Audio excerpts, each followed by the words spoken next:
So I'm here in Tonka State Park here in Lake of the Ozarks. Let's go. VagaBondVito. So it's 70 and sunny in December. I figured I'd film a little vid for you.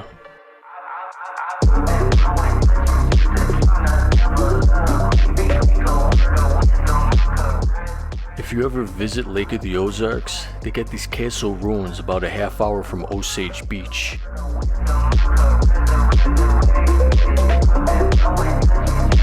Alright, so I don't know if I'm breaking the rules or the laws, but I hopped over the fence. They say it's an unstable structure, but I gotta get the shots, right?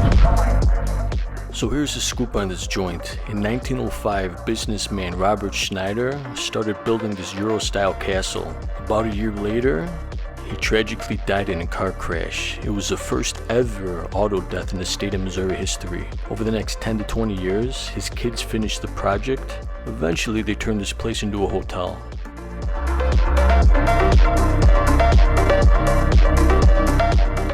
After a few years of fun, in 1942, due to a chimney fire, this place tragically burned down to the ground.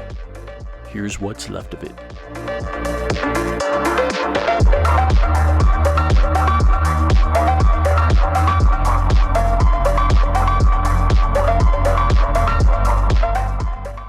This tower you see here on site provided gravity-fed water to the mansion, and it did escape the fire of 42.